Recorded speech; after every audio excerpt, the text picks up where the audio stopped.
There is a limestone inscription found in 1961 in the ruins of a Roman theatre in Caesarea Maritima. It has only 4 lines in Latin, and in those 4 lines is engraved a name that changed the history of humanity: Pontius Pilatus. This stone is the only direct archaeological evidence that the man who condemned Jesus Christ actually existed. But here is what no one tells you. Pontius Pilate was no ordinary governor. He was not sent to Judea. He was exiled there. Judea was considered the worst post in the Roman Empire, a hole at the end of the world, full of religious fanatics impossible to govern, where political careers went to die. And Pilate was stuck in that place for 10 years, an entire decade trying to control a people he did not understand, serving an emperor he feared, and making decisions that would haunt him for the rest of his life. And the most famous decision of all, the one he made on a Friday morning around the year 33, was not a trial. It was a desperate negotiation by a man cornered between his fear of Rome and his fear of the crowd. Who was Pontius Pilate before he became the most infamous name in history? Where did he come from? How did a Roman official end up sitting in that judgment seat, looking into the eyes of a Galilean carpenter who claimed to be the Son of God? And most disturbing of all, what happened to him afterward? Because Pilate's story does not end at the cross. It continues for decades, and the end of that story, depending on which tradition you believe, involves suicide, exile, conversion to Christianity, or even sainthood. The Ethiopian church venerates Pilate as a saint. That's right, the man who washed his hands of Christ's blood is considered a saint in some Christian traditions. How is this possible? The answer lies in understanding not the trial of one morning, but the entire life of a man. And that life begins far from Jerusalem, in the hills of central Italy, at a time when Rome was transforming from a republic into an empire. Let's go back in time. We are around the year 10 BC. Emperor Augustus has ruled Rome for 2 decades. The Mediterranean world knows an unprecedented peace, the famous Pax Romana. And somewhere on the Italian peninsula, probably in the Samnium region, a boy is born who will be named Pontius Pilatus. His name already reveals a lot. Pontius was the name of a Samnite family. The Samnites were a warrior people who fought against Rome for generations before being conquered. This means that Pilate was not of pure Roman blood. He was a descendant of the conquered, of people who were absorbed by the empire after being defeated. And the surname Pilatus, it comes from the Latin word pilum, the heavy javelin used by Roman legionaries. An ancestor of Pilate likely earned this name for being an expert in the use of that weapon. A soldier, a warrior. So we have a portrait. Pilate came from a military family of conquered origin, trying to climb the Roman hierarchy. He was not a noble. He was not a patrician. He was what the Romans called a homo novus, a new man, someone without famous ancestors who had to build his reputation from scratch. And how did someone like that rise in imperial Rome? Through the army, and even more importantly, through connections. Historians believe that Pilate served in the legions for years, likely on the northern frontier, fighting Germanic tribes. He would have started as a low-ranking officer and risen gradually, but the turning point in his career came through marriage. According to a tradition preserved by the historian Eusebius of Caesarea, Pilate married a woman named Claudia Procula. And here is the explosive detail. Some sources suggest that Claudia was the granddaughter of Emperor Augustus, an illegitimate granddaughter, but still imperial blood. Suddenly, that soldier of humble origins was connected to the most powerful family in the world, and this connection put him on the radar of a man who would change his life. Lucius alias Sejanus. Sejanus was prefect of the Praetorian Guard, the elite force that protected the emperor, but in practice he was much more than that. When Tiberius became emperor in 14 AD, he gradually withdrew from public life. Tiberius hated Rome. He hated the Senate. He hated the intrigues. Eventually, he isolated himself on the island of Capri and left Sejanus governing in his name. Sejanus became the most powerful man in the empire, and he had an ambitious project to place his allies in key positions throughout the Roman world. Governors, prefects, commanders, all loyal to him, not to the emperor. Pilate was one of those allies.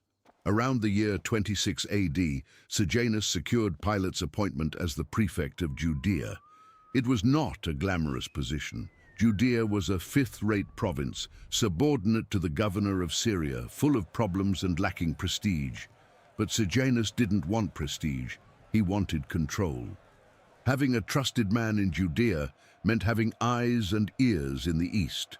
Pilate embarked on his new role without knowing he was entering a political nightmare that would last a decade.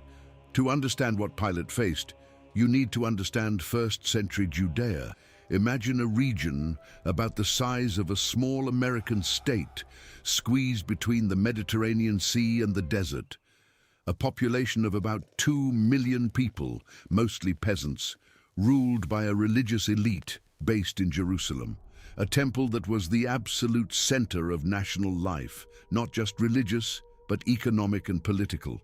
And most importantly, a people who believed with every fiber of their being that they were chosen by God, that this land was theirs by divine right, that any foreign domination was temporary, a punishment that God would eventually remove. The Romans did not understand this. For Rome, religion was a transaction. You make sacrifices to the gods protect the state. Simple, pragmatic. The Jews could worship their invisible God as long as they also honored the emperor. But the Jews could not do that. Their law forbade it. Worshipping anything other than the God of Israel was the supreme sin, idolatry. And this created an insoluble problem. The governors before Pilate had learned to navigate this minefield carefully. They kept the images of the emperor out of Jerusalem. They did not enter the temple. They respected the Sabbath. They made concessions. Pilate arrived determined to show he was different. His first action as prefect was to order his troops to march into Jerusalem, carrying standards with the image of Emperor Tiberius. This had never happened before. No Roman governor had dared to bring images into the holy city. The standards entered at night, when most of the population was asleep. When dawn broke and the inhabitants of Jerusalem saw those images, to them idols in the heart of their sacred city, the reaction was explosive. A crowd of thousands of people marched to Caesarea, the administrative capital where Pilate resided. It was 60 miles away. They walked for days, and when they arrived, they surrounded Pilate's palace and refused to leave. For 5 days, the crowd stayed there, without proper food, without shelter, under the Mediterranean sun. Pilate ignored them. On the 6th day, he decided to resolve the situation the Roman way.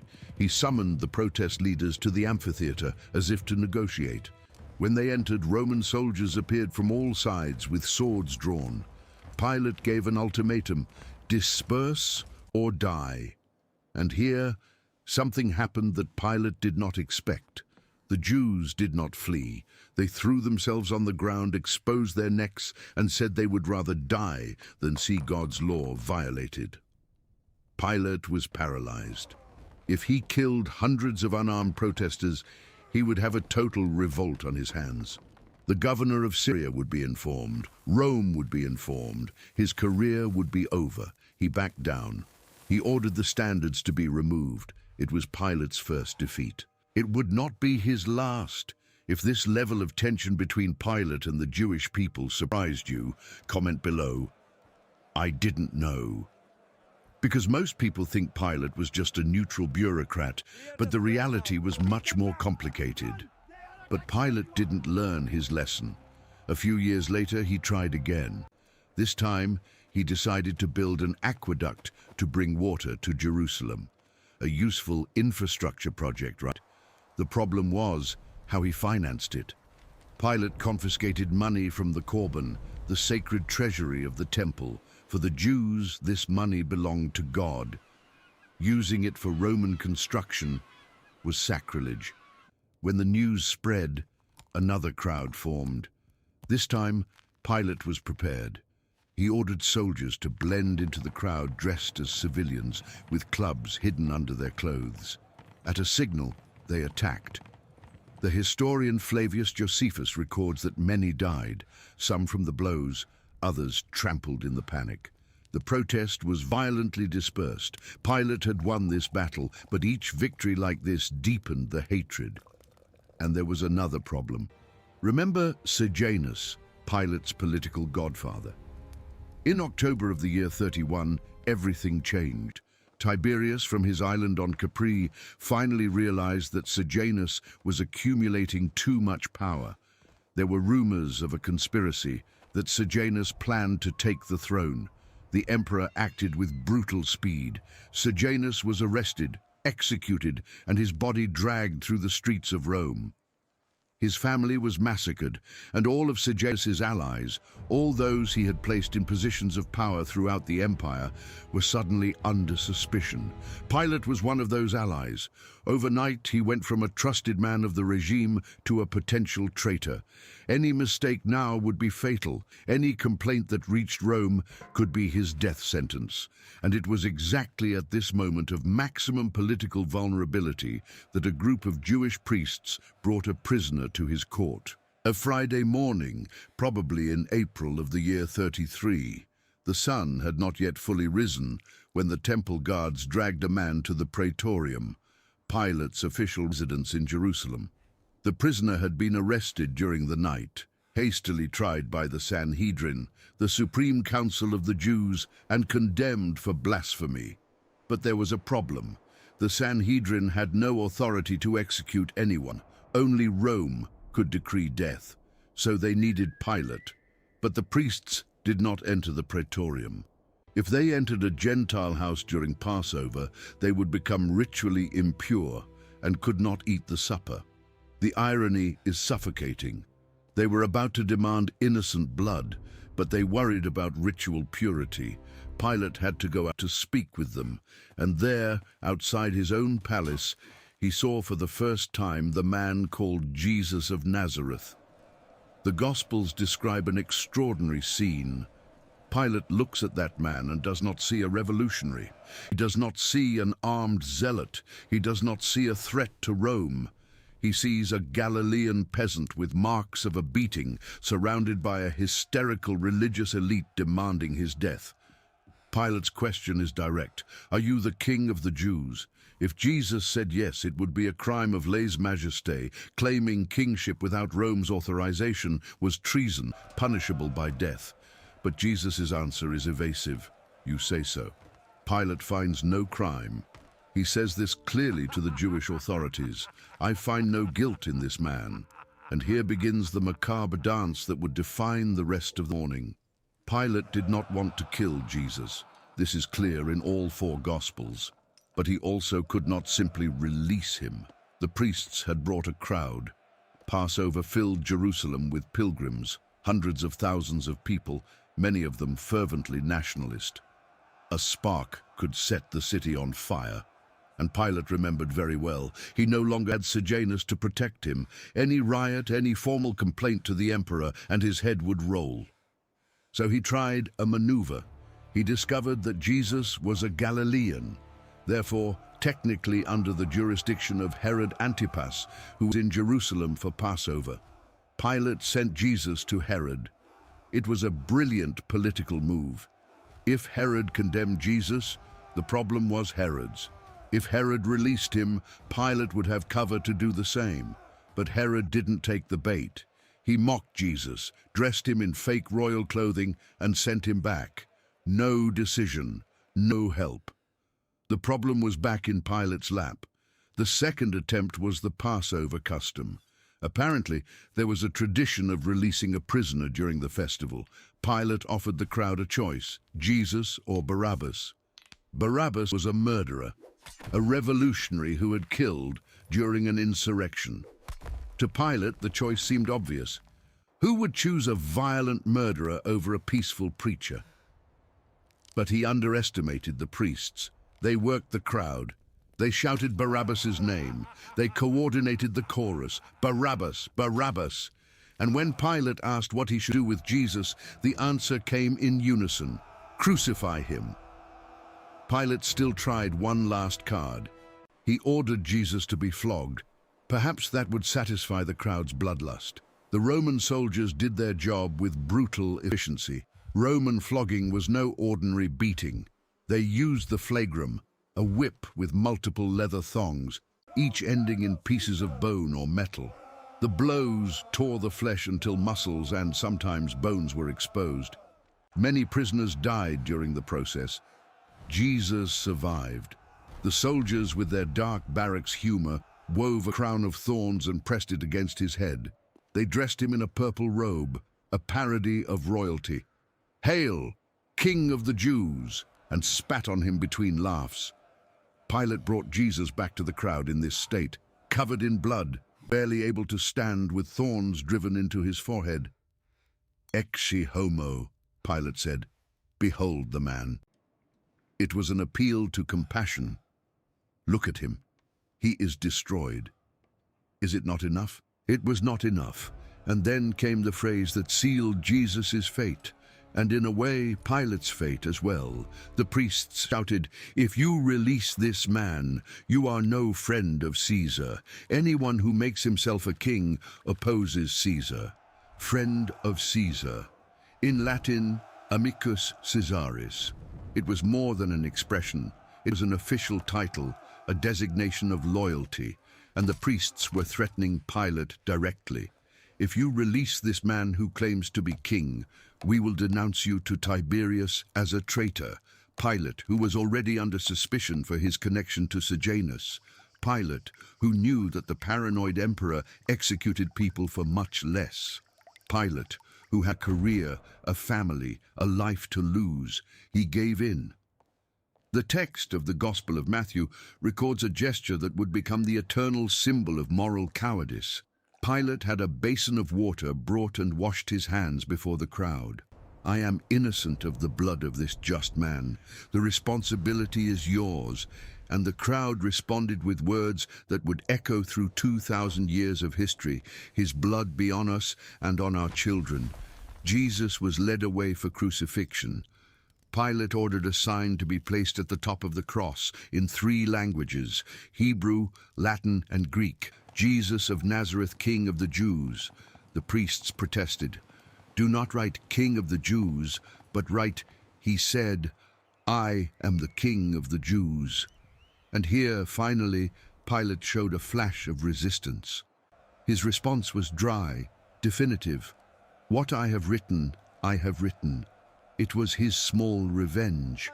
If he was to be forced to execute a man he considered innocent, he would at least record forever the absurd reason: the Jews killed their own king. Around 3 o'clock in the afternoon, Jesus of Nazareth died. To Pilate, it was just another execution among thousands. Judea was violent. Crucifixions were routine. He likely ate dinner normally that night, perhaps thinking of the Passover ending, perhaps planning his return to Caesarea the following week.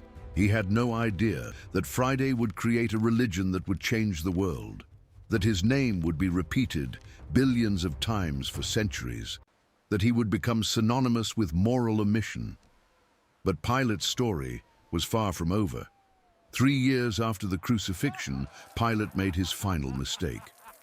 A Samaritan prophet gathered a crowd at Mount Gerizim, promising to reveal sacred vessels that Moses was said to have hidden there. He was likely a charlatan, but thousands of people believed and marched to the mountain. Pilate saw an insurrection in the making. He sent troops. What followed was a massacre. Men, women, the elderly, killed or arrested without distinction. The leaders were summarily executed. The Samaritans sent a formal delegation to the governor of Syria, Vitellius, accusing Pilate of murdering unarmed civilians. Vitellius summoned Pilate to explain himself in Rome. It was the end.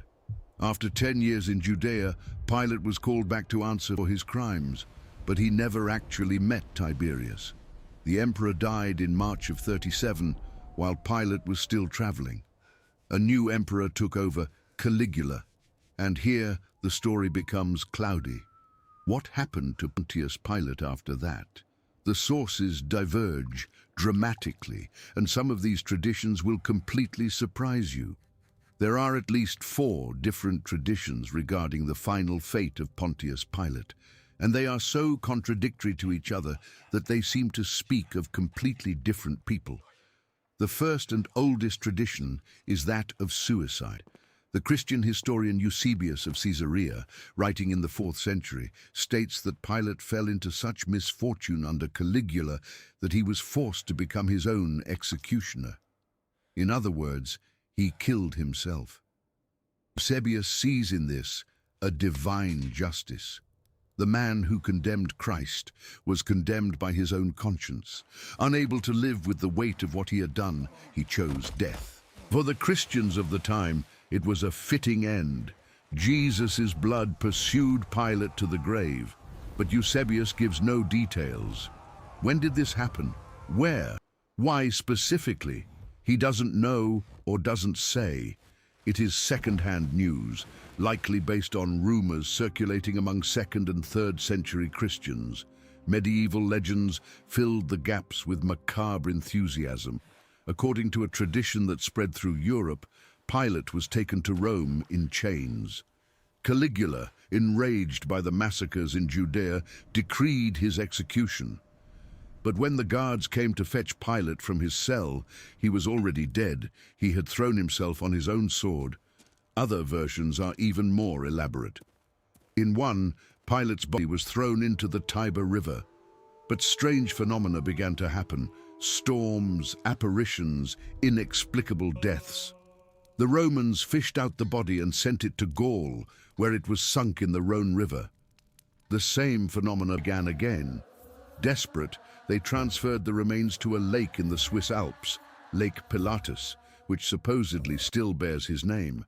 They said that on Friday nights, Pilate's ghost would emerge from the waters, eternally washing his blood-stained hands. It was folklore, of course. The lake's name likely comes from Pilatus, covered by clouds, like a hat. But the legend persisted for centuries. Until the 16th century, Swiss authorities prohibited climbing the mountain for fear of disturbing Pilate's spirit. Think about that. 1,500 years after the death of Christ, people still feared the ghost of the man who condemned him. But there is a completely opposite tradition, and this one goes against everything you likely learned about Pilate. In the Ethiopian Orthodox Church, Pontius Pilate is venerated as a saint. His feast day is celebrated on June 25th. He is on the official calendar of saints, alongside apostles, martyrs, and prophets. How is this possible? The Ethiopian tradition tells a different story. In this version, Pilate was not a coward. He was a victim. He recognized Jesus' innocence. He tried to save him. He was forced to condemn him by political threats. And after the resurrection, when he heard his own soldiers' reports about the empty tomb, Pilate converted. According to this tradition, Pilate spent his final years as a secret Christian. He was eventually discovered and martyred for his faith. The very man who signed Christ's death warrant died confessing Christ as Lord. The Coptic Church of Egypt has a similar tradition. They celebrate Saint Pilate along with his wife, Claudia Procula, who is also considered a saint. The couple is said to have converted together and died together for the faith. Does it sound like fantasy? Before you dismiss it, consider this. These churches are ancient. The Ethiopian church dates back to the 4th century. The Coptic Church is even older, founded, according to tradition, by the evangelist Mark himself. They preserve traditions that disappeared in the West, and there is biblical basis for this more sympathetic view of Pilate. Look at the Gospels closely. In all 4, Pilate declares Jesus innocent. In all 4, he tries to release him. In the Gospel of Matthew, his wife sends a message during trial: "Have nothing to do with that just man, for I have suffered many things today in a dream because of him." Pilate's wife, Claudia Procula, she appears in only one verse in the entire Bible, Matthew 27:19. But that single verse generated centuries of speculation. Who was she? How did she know about Jesus? What does it mean to have suffered in a dream because of him? Eastern Christian tradition developed an entire hagiography for Claudia. She was said to have heard of Jesus before the trial. Perhaps she had sent servants to listen to his teachings. Perhaps she had even seen him personally, disguised among the crowd. The night before the trial, she had a terrible dream, visions of catastrophe, of darkness, of divine judgment. She woke up convinced that that man could not be touched. She urgently sent the message to Pilate. He did not listen. But what about afterward? What happened to Claudia?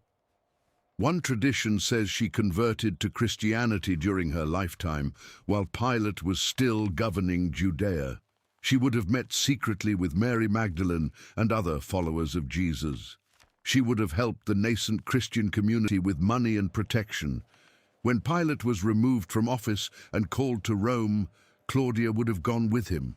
And in the following years, depending on the version, she would have converted her own husband, or separated from him to live as a Christian, or died as a martyr under Nero. The Greek Orthodox Church venerates her as a saint. The Ethiopian Church celebrates her along with Pilate. Even the Catholic Church, which has not officially canonized her, treats her with respect. Dante places her in paradise in his Divine Comedy. A woman who appears in a single verse became a figure of devotion for millions. But the traditions about Pilate don't stop at the churches. There is an entire apocryphal literature dedicated to him, texts that did not make it into the Bible but circulated widely in the early centuries of Christianity. The most famous is called the Acts of Pilate, also known as the Gospel of Nicodemus. It is a fascinating and strange text, likely composed in the 4th century, but claiming to be an official record of Jesus' trial. The Acts of Pilate dramatically expand the trial scene. They add defense witnesses, people healed by Jesus who come to testify to his miracles. They add supernatural details. The Roman standards bow on their own when Jesus enters the court. They add philosophical dialogues. Pilate and Jesus discuss the nature of truth. And they add something crucial: Christ's descent into hell. According to the Acts of Pilate, when Jesus died on the cross, his soul descended into Hades, the world of the dead. There he confronted Satan, released the righteous of the Old Testament, and emerged victorious in the resurrection. This image, Christ breaking the gates of hell, became central to Byzantine art. Have you seen those icons of Jesus pulling Adam and Eve out of a dark abyss? They come from this tradition, and this tradition is connected to Pilate. The text ends with Pilate writing a report to Emperor Tiberius, describing the extraordinary events surrounding Jesus' death: the earthquake, the darkness, the dead rising. This fictional report was so influential that it spawned other apocryphal texts: the letter of Pilate to Tiberius, the letter of Pilate to Claudius, the Acts of Peter and Paul, where Pilate appears as a character. Why this obsession with Pilate in ancient texts? Because he was the perfect witness. Think about it. Pilate was not a Christian. He was not a Jew. He was a Roman pagan, a representative of the greatest earthly power of the time. If Pilate recognized Jesus' innocence, if Pilate admitted he found no fault in him, if Pilate witnessed inexplicable phenomena, this validated the Christian message in a powerful way. Early Christians used Pilate as an apologetic argument. Even the Roman governor who condemned him knew he was innocent. It was a response to accusations that Jesus was a common criminal justly executed. The Nicene Creed, recited by billions of Christians for 17 centuries, mentions Pilate by name, suffered under Pontius Pilate.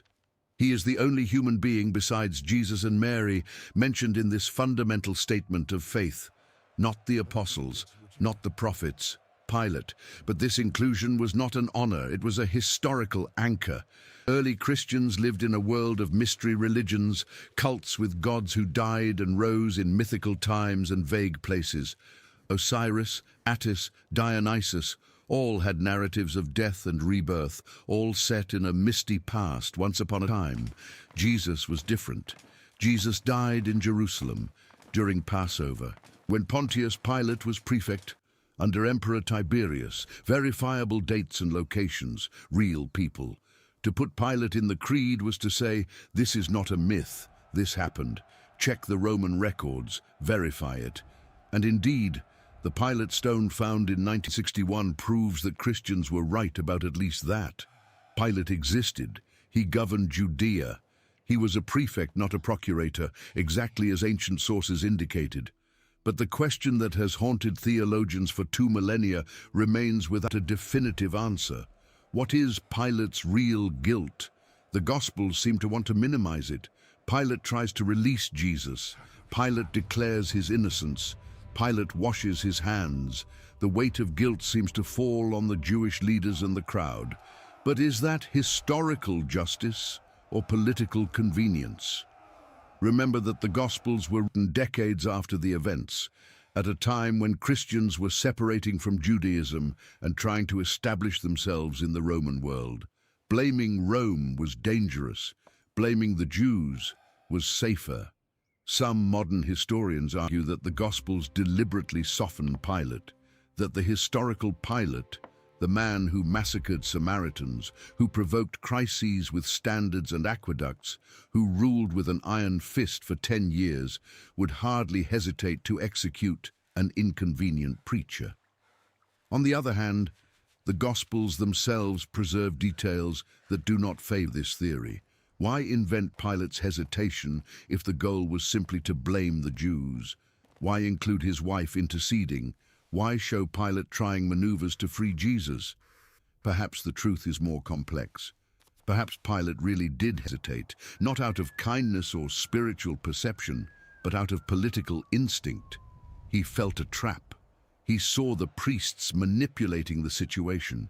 He did not want to be the instrument of their power games. But when the threat came, "You are no friend of Caesar," his survival instinct won over any hesitation. Careers mattered more than justice. His own skin mattered more than the life of an unknown Galilean. And perhaps that is exactly what makes Pilate so disturbing through the centuries. He is not a cartoon villain. He is not a bloodthirsty monster. He is something much more recognizable. Pilate is the bureaucrat who follows orders, the official who doesn't want trouble, the man who knows what is right but chooses what is convenient.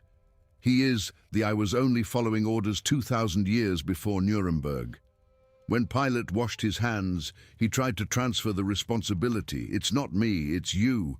But water does not wash away moral guilt. The gesture became a universal symbol of false innocence, of cowardice disguised as neutrality.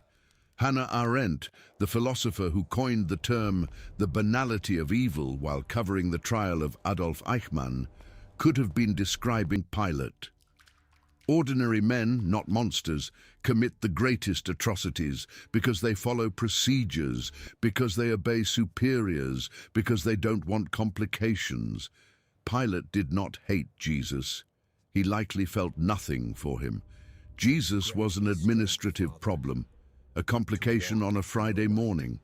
The easiest solution was to give in to the pressure, sign the document, move on to the next case. This indifference is, in a way, more disturbing than hatred. Hatred at least recognizes the humanity of the other. Bureaucratic indifference treats people as processes to be resolved. But history did not let Pilate escape so easily. His name entered every language in the world. Children who have never heard of Augustus or Tiberius know Pontius Pilate. He appears in paintings by Rembrandt and Caravaggio, in operas and oratorios, in Hollywood movies and Broadway plays. Mikhail Bulgakov, in the novel The Master and Margarita, imagines Pilate haunted by 2,000 years of insomnia, eternally repeating that morning in Jerusalem. In Bulgakov's fiction, only when Pilate finally accepts his guilt, only when he stops trying to wash his hands, does he find peace. It is a powerful image, the man who tried to escape responsibility, trapped forever in the moment of evasion. And yet, the Ethiopian and Coptic traditions persist. Pilate the saint, Pilate the martyr, Pilate the convert. How to reconcile these opposing views? Perhaps it is not necessary. Perhaps Pilate works better as a mirror than as a portrait. Each generation, each culture, each individual sees in him what they need to see. Early Christians saw an involuntary witness to the truth. Medieval people saw a cursed man haunted by his crimes. Ethiopians saw a man who finally found redemption. Moderns see a cowardly bureaucrat, a warning about the dangers of moral neutrality. All these Pilates exist simultaneously in the human imagination, and they all say more about us than about the historical man who governed Judea 2,000 years ago.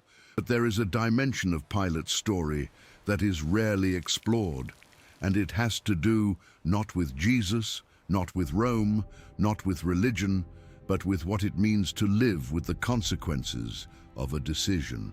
Pilate governed Judea for 3 more years after the crucifixion.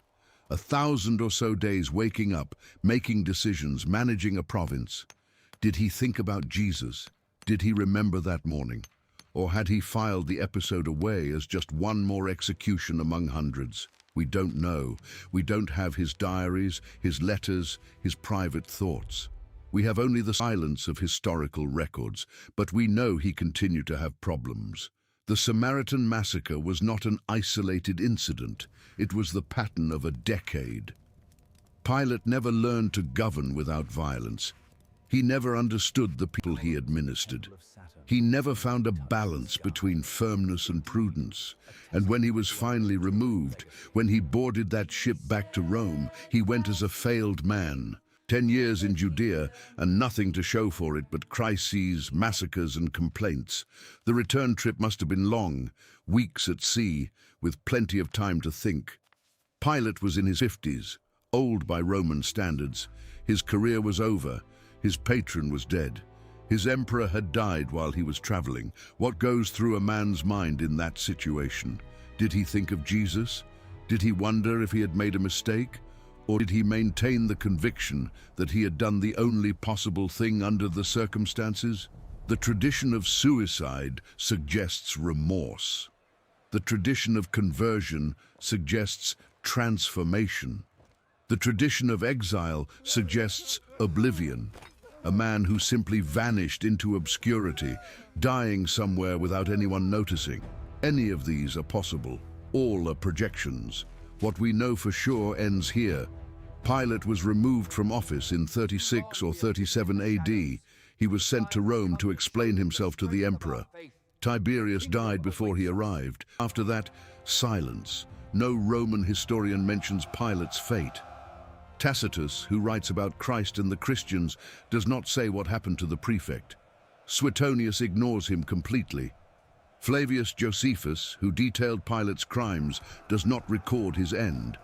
It is as if the Roman Empire simply forgot about him. But Christianity did not forget. It could not forget.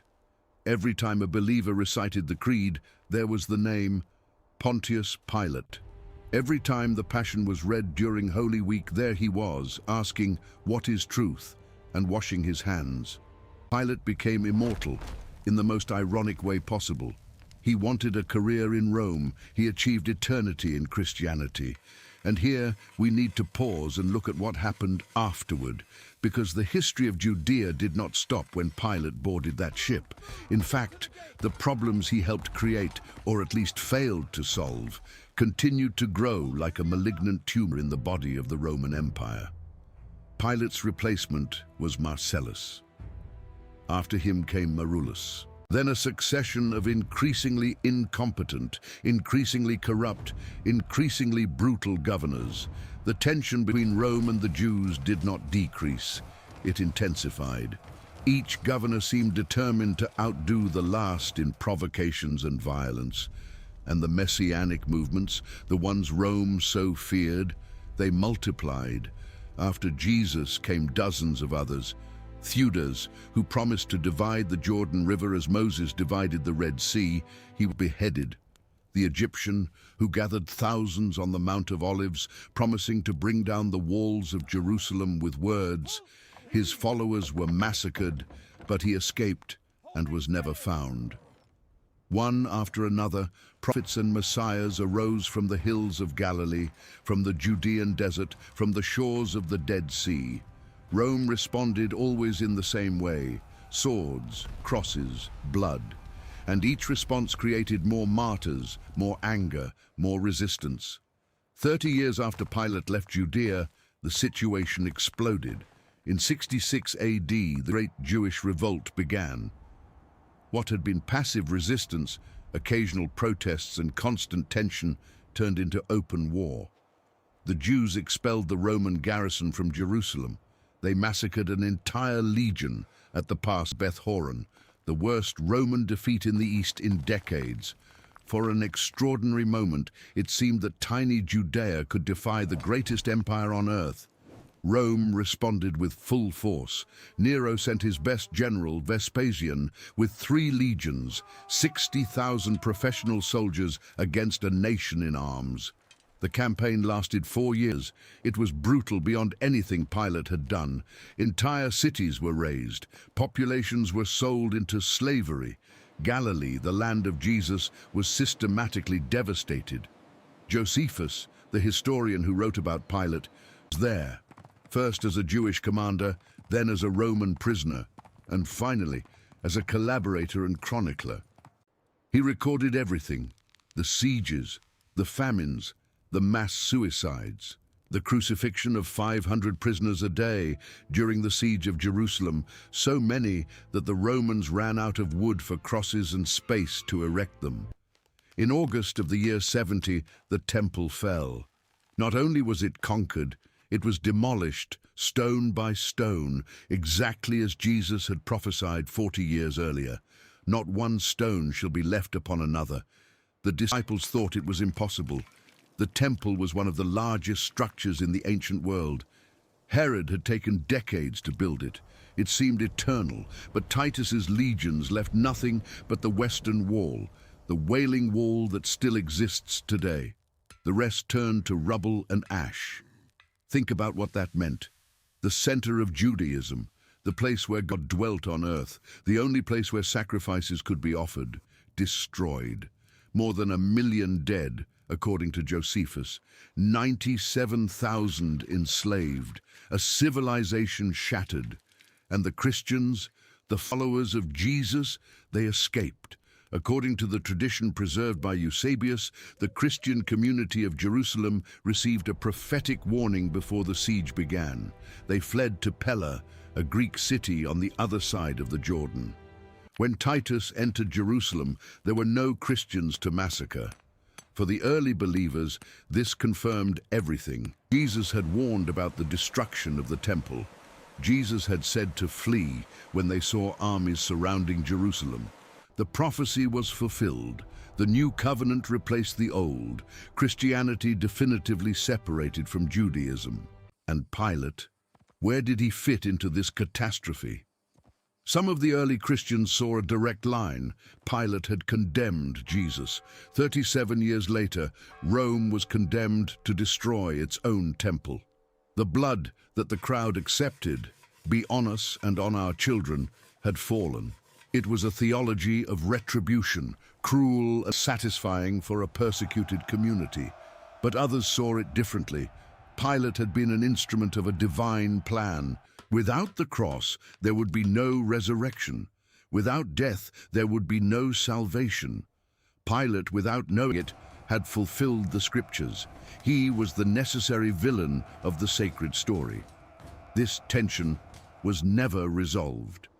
Pilate remains suspended between guilt and destiny, between free will and predetermination. If everything was written, could he have chosen differently? If he couldn't, how can he be guilty? Theologians debated this for centuries. Augustine argued that God uses even the evil acts of men for his purposes, but that does not absolve men of their choices. Calvin saw in Pilate an example of divine sovereignty operating through human instruments. Kierkegaard used the moment of Pilate's decision as an illustration of the existential leap, the instant in which eternal choices are made in finite time. But let me bring this closer. Let's step away from theology and back to history. Because there is something that happened decades after Pilate that is rarely mentioned, but that changes how we understand this entire narrative. In 135 AD, 100 years after the crucifixion, there was a second Jewish revolt, led by Bar Kokhba, a man many Jews believed was the Messiah. He achieved what seemed impossible. He expelled Romans from Judea for 3 years. He minted coins. He established a government. It seemed that independence had finally arrived. Rome responded with genocide. Emperor Hadrian sent 12 legions. The war lasted 3 years. When it ended, Judea no longer existed, literally. Hadrian changed the name of the province to Syria Palestina, derived from Philistines, the ancient enemies of Israel. Jerusalem was refounded as a pagan city called Aelia Capitolina. Jews were forbidden to enter on pain of death. 580,000 dead, according to Roman sources. 50 fortresses destroyed, 985 villages razed. It was destruction on an industrial scale, centuries before industrialization. And here is the point that almost no one makes. All of this, the Great Revolt, the destruction of the temple, the Bar Kokhba massacre, all of this was germinating while Pilate ruled. The seeds were planted in his time. The tensions he failed to manage, the resentments he fueled, the cycles of violence he perpetuated, all of this grew until it exploded. Pilate did not cause the destruction of Jerusalem, but he was part of the system that made it inevitable. And this leads us to a broader question. What was Rome doing in Judea anyway? Think of the provinces of the empire. Gaul had gold, wood, warriors to recruit. Hispania had silver, olive oil, wheat. Egypt was the granary of Rome. Without Egyptian grain, the capital starved. Syria controlled trade routes to Persia, India, China. Each province had clear strategic or economic value. And Judea, what did Judea offer? Geographically, it was a narrow strip between the desert and the sea. Economically, it produced olive oil and wine, but nothing that didn't come from places easier to manage. Militarily, the Jews were known as fierce soldiers, but also as impossible to integrate into mixed legions because of their dietary laws and refusal to worship other gods. Judea was, for Rome, more trouble than it was worth. And yet, Rome insisted on controlling it. Why? The answer is on the map. Judea was the land bridge between Egypt and Syria, between Africa and Asia. Whoever controlled Judea could block communications between two of the richest provinces in the empire. Worse, an enemy who controlled Judea could use that position to invade Egypt and strangle Rome. So Rome could not simply leave. No matter how many revolts, how many massacres, how many legions lost, Judea had to be controlled. And the Jews, with their religious stubbornness and their irreducible traditions, had to be subjugated or destroyed. Pilate was part of this machine, a bolt in a huge mechanism. He did not invent the policy, he only executed it. But execution is not innocence. Pilate had choices, small perhaps within the system, but real. He could have built the aqueduct with Roman money instead of temple funds. He could have left the standards in Caesarea. He could have negotiated with the Samaritans instead of massacring them. In every crisis he faced, he chose the hardest, most provocative, most violent option. Why? Perhaps by temperament. Some men naturally lean toward confrontation, perhaps by inexperience. Pilate had not governed provinces before. He may have confused brutality with firmness, perhaps by miscalculation. He may have thought that demonstrations of force would prevent future resistance. Instead, they created perpetual resentment. Or perhaps, and this is a disturbing possibility, perhaps Pilate simply did not care. Not about the Jews, not about the Samaritans, not about Jesus, not about anyone but himself and his career. Functional sociopaths thrive in bureaucracies. They climb hierarchies because they are not hindered by empathy. They make difficult decisions without losing sleep. They sacrifice subordinates without remorse. Pilate may have been one of these, a man for whom other people were just obstacles or instruments. I am not diagnosing him. We don't have enough information for psychological diagnoses across 2 millennia, but it is worth considering. The man who washed his hands while condemning an innocent. What kind of person does that? And here, we need to talk about water. It seems strange, but water appears repeatedly in Pilate's story. The aqueduct he built to bring water to Jerusalem, the basin where he washed his hands, the traditions of his body being sunk in rivers and lakes. Water, in each case, means purification, or the impossibility of it. The aqueduct was technically a blessing. Jerusalem had chronic water supply problems. The population was growing. Pilgrims arrived by the thousands for festivals, and the cisterns couldn't keep up.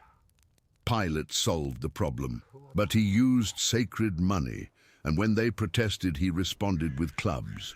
The water that should have purified arrived stained with blood. The basin at the trial was a theatrical gesture, likely adapted from Jewish customs. In the book of Deuteronomy, when a body was found in a field and the murderer was unknown, the elders of the nearest city would wash their hands over a sacrificed heifer, declaring, "Our hands have not shed this blood." Pilate tried to use this ritual. "I am innocent of the blood of this just man."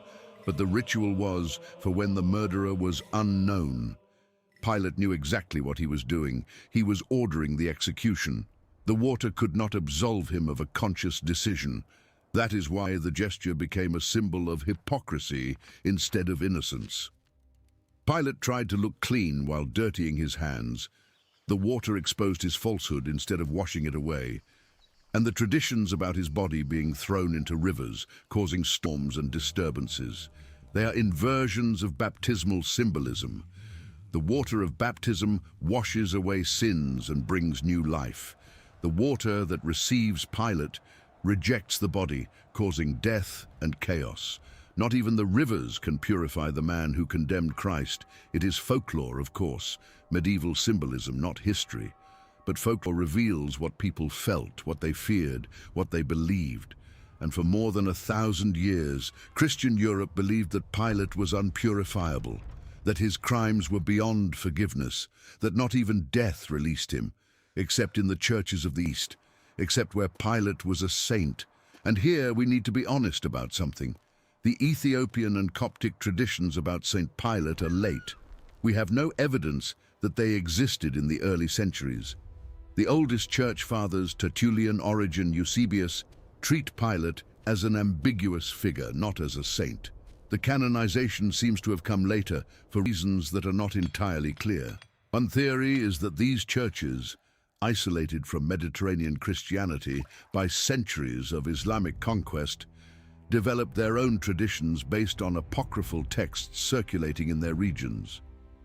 The Acts of Pilate, which present a relatively sympathetic view of the prefect, were popular in Egypt and Ethiopia. Perhaps the canonization grew organically from these readings.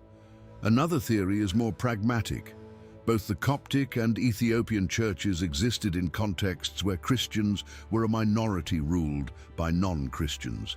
In Egypt under Islamic rule, in Ethiopia surrounded by Muslim sultanates. In these contexts, the idea of a pagan governor who secretly converted to Christianity had special power. It was a hope that even the powerful could be transformed, that persecutors could become believers. Pilate the saint was a symbol that no one was beyond grace, that even the man who condemned Christ could be saved by Christ. It was radical theology of redemption, and perhaps that is the fundamental tension in everything we have discussed. Between two visions of Pilate, two theologies of justice, two understandings of what it means to be human. In the first vision, Pilate is eternally cursed. His choices defined him forever.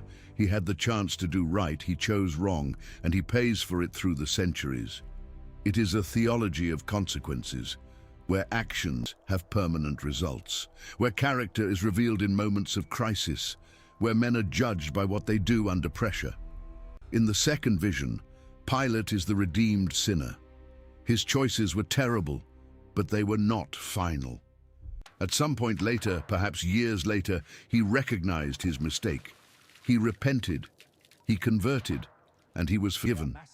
It is a theology of transformation where no past is irreversible, where grace overcomes guilt, where men can be judged not by the worst moment of their lives, but by the best. Which vision is right? Historically, we don't know what happened to Pilate. We don't know if he repented, if he went mad, if he killed himself, or if he simply grew old and died forgotten. All traditions are projections of later centuries onto a documentary silence, but theologically and humanly, the question remains alive. How do we judge people? By the worst they've done or by the best? By the decision of a moment or by the trajectory of a life? By the action or by the intention? By the result or by the repentance? Pilate forces these questions. He is the perfect test case because his crime was the greatest possible, participating in the death of the Son of God according to the Christian faith. If he can be forgiven, anyone can. If he cannot, where is the limit? But perhaps the most important question is not about Pilate. It is about us. How many times in our lives do we take the path of Pilate? How many times did we know what was right, but chose what was convenient? How many times did we wash our hands of responsibilities that were ours? Pilate is not a distant monster. He is an uncomfortable mirror. He shows what normal people, educated people, civilized people, people who know the difference between right and wrong, are capable of doing when the pressure increases. And he shows something else too. He shows that choices have consequences that escape our control. Pilate signed a death warrant on a Friday morning. He likely forgot the case before the weekend. But that decision reverberated for 2,000 years and continues to reverberate while you hear this. We don't know which of our decisions will have such consequences, which apparently trivial moments are actually shaping the future, which choices made for convenience will be remembered when everything else is forgotten. Pilate did not know he was at the center of history. To him, it was another morning, another problem, another decision among hundreds. The only difference between Pilate and any bureaucrat in history is the cosmic accident of who was before him in that court. And that should scare us, because we don't know who is before us. We don't know which decision is the decision. We don't know which ordinary moment is, in fact, the moment that defines everything. And that is exactly why Pilate captured the human imagination in ways that other biblical villains did not. Judas betrayed, Herod massacred, Caiaphas condemned. But Pilate hesitated. And that hesitation, that moment of uncertainty captured forever in the Gospels, made him the most human of the antagonists of the Passion. Artists understood this. For nearly 2,000 years, Pilate has appeared in Western art with a frequency that rivals the apostles themselves. In the Roman catacombs of the 3rd century, we already find images of the trial. Pilate sitting, Jesus standing, the basin of water between them. They are simple representations, almost schematic, but they show that from the beginning, this moment had a unique visual power. In Byzantine art, Pilate appears dressed like a Roman emperor, purple, diadem, elevated throne. The iconography emphasized his temporal power in contrast to the spiritual majesty of Christ. Pilate had all the authority of the world. Jesus had nothing but the truth, and the truth won. It was a political message as much as a religious one. The Byzantine emperors sitting on their golden thrones in Constantinople were reminded that earthly power is temporary, that other Pilates had come before and all were forgotten. Only Christ remains. In the European Middle Ages, the representation changed. Pilate began to appear with features that artists associated with Jews: prominent noses, pointed beards, conical hats that were imposed on Jewish communities in many European cities. It was a visual transfer of guilt. Even when the text said Pilate was Roman, the image suggested he was somehow one of them. This distortion had terrible consequences, because if Pilate could be visually Judaized, then the separation between Romans who executed and Jews who asked dissolved. The entire weight of the crucifixion fell on a single people, and it fell for centuries, with results that still make the world bleed. We need to talk about this directly. Pilate's story was abused to justify violence against Jews for nearly 2 millennia. The phrase Matthew puts in the mouth of the crowd, "His blood be on us and on our children," was treated as a hereditary curse, as if all Jews in all generations were collectively guilty of Christ's death. This interpretation is theologically indefensible. Jesus himself on the cross asked for forgiveness for those who crucified him. Paul, a fervent Jew who persecuted Christians before his conversion, wrote extensively about how salvation was available to all, Jews and Gentiles alike. The idea of collective hereditary guilt contradicts the foundations of Christianity itself, but theology rarely slowed down the violence. During the Crusades, armies on their way to liberate Jerusalem massacred Jewish communities in the Rhineland. Why travel so far to fight the enemies of Christ, they asked, when the greatest enemies live among us?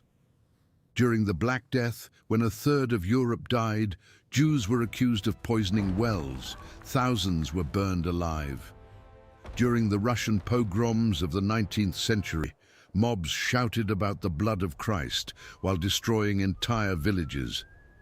And during the Holocaust, the greatest crime in human history, Christian anti-Semitic rhetoric provided the cultural soil for industrial extermination. I am not saying that Christianity caused the Holocaust. Nazi ideology was explicitly pagan and anti-Christian in many respects. But I am saying that centuries of teaching about Jewish guilt created conditions where millions of people could see their Jewish neighbors being deported and did nothing. Where dehumanization had roots so deep that the unthinkable became possible, and Pilate is at the center of this story. Not the historical Pilate, that Roman bureaucrat who likely died without thinking much about Jesus, but the symbolic Pilate, the character who washes his hands while the crowd shouts, the image that was used to paint an entire people as God-killers. The Second Vatican Council in 1965 tried to correct this. The declaration Nostra Aetate explicitly stated that contemporary Jews cannot be held responsible for Christ's death, that the Church deplores the hatred, persecutions, and manifestations of anti-Semitism directed against the Jews at any time and by anyone. It was a historical change, too late for the millions who died, but a beginning. Relations between Catholics and Jews improved dramatically in the following decades. Popes visited synagogues, theologians dialogued, ancient wounds began to heal. And part of that process involved rethinking Pilate. Not to absolve him, he did what he did, but to rebalance the narrative, to remember that those who executed Jesus were the Romans, not the Jews. That crucifixion was a Roman method of punishment, that Pilate had absolute authority over the final decision, that washing hands does not transfer responsibility. Scholars began to notice that the Gospels were written in specific contexts.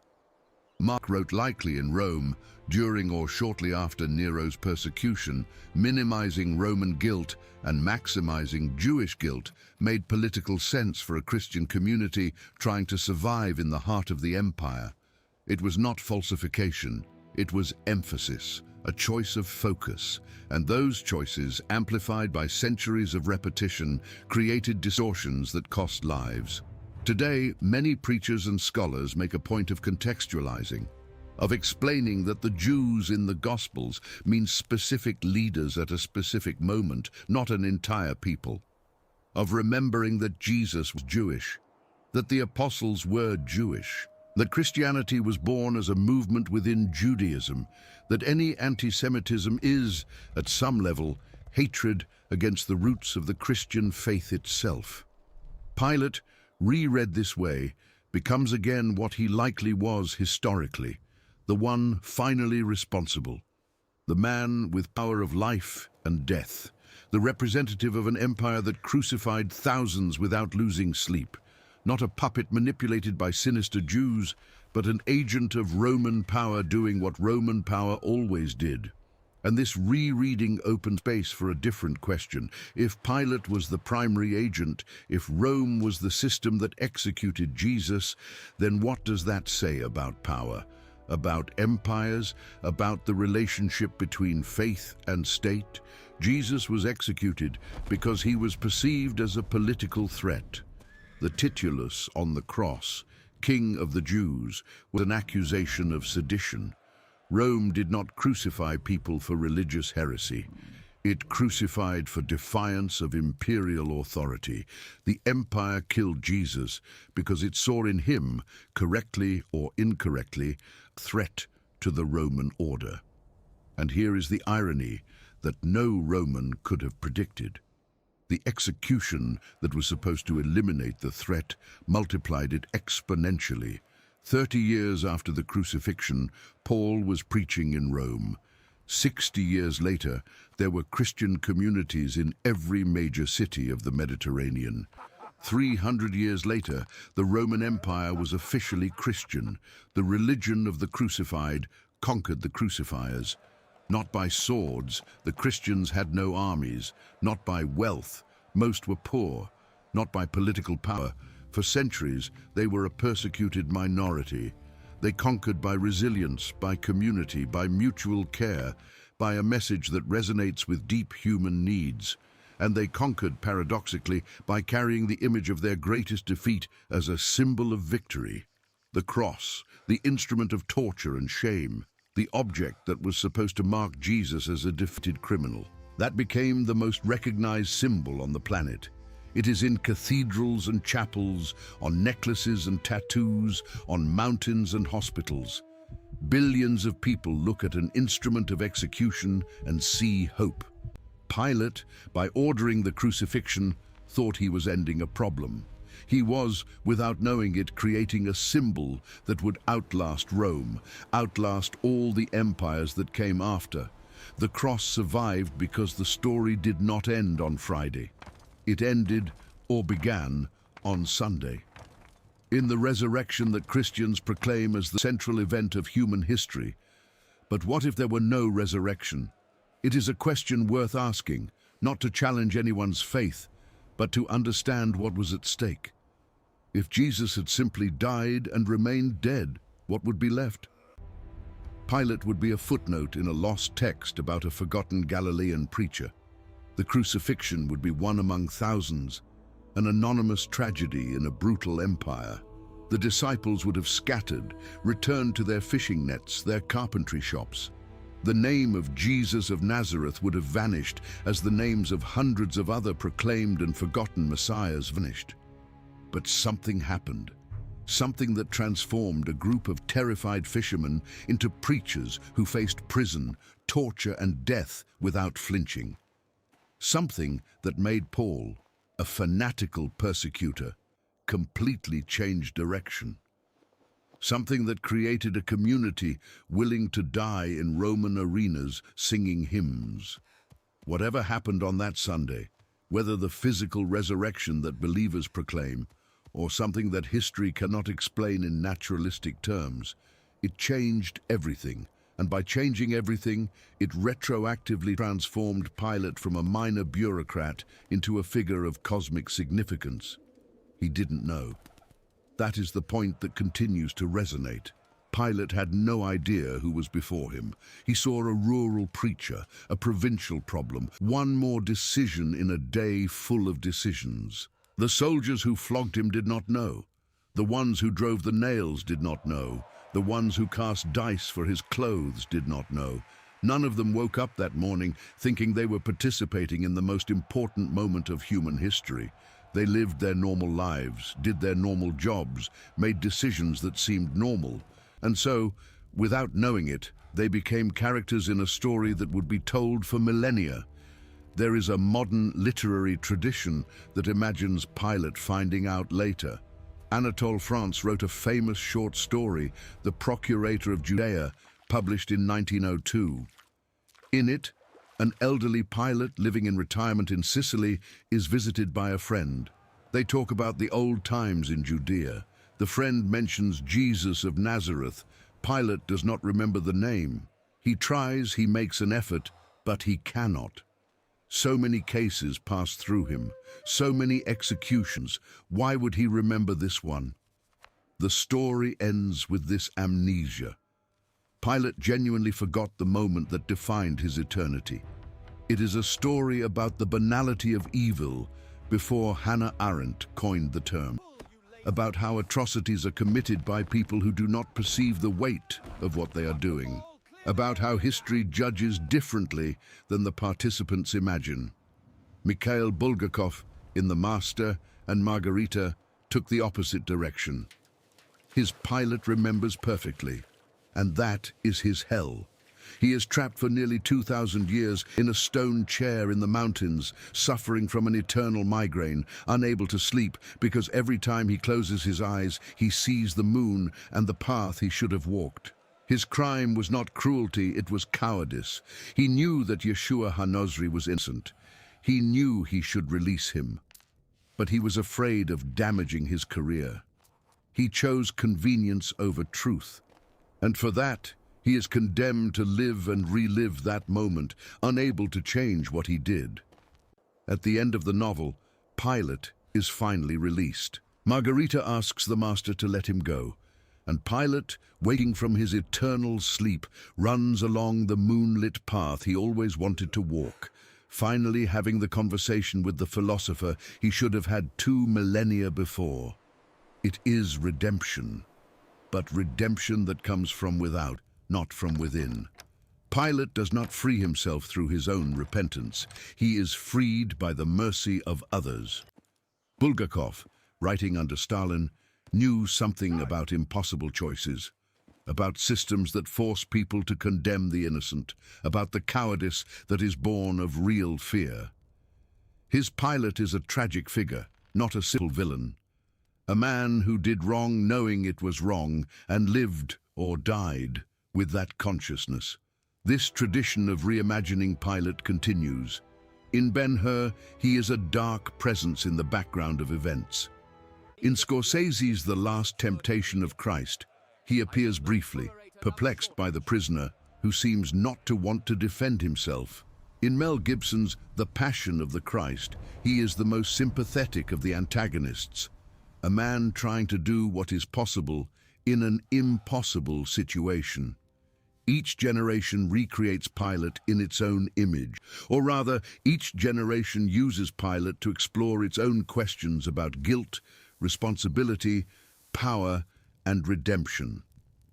He is flexible enough to bear multiple interpretations, yet specific enough to maintain his dramatic weight.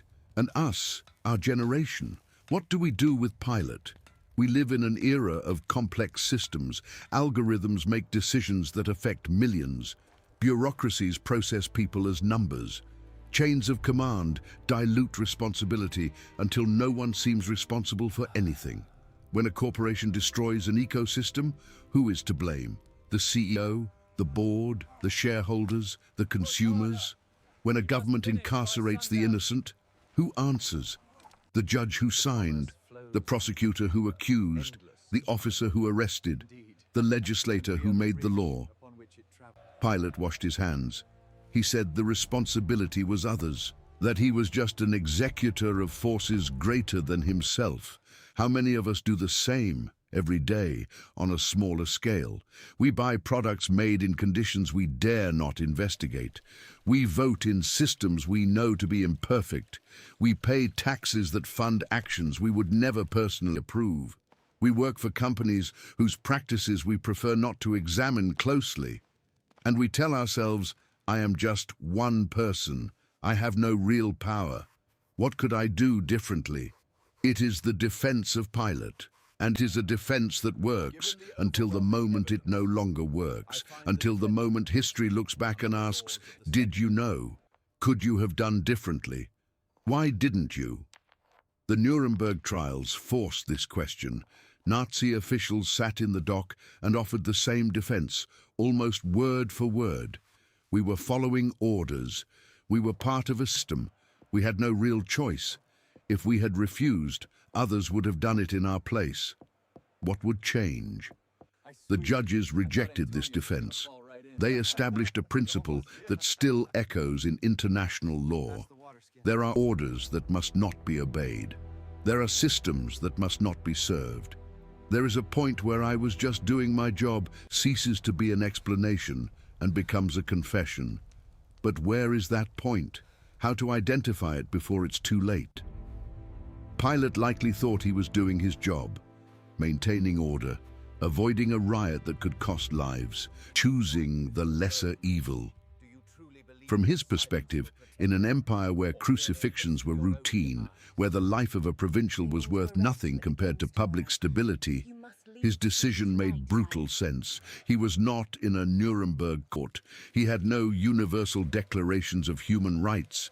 He did not have 2,000 years of moral philosophy developed in response to atrocities that had not yet happened.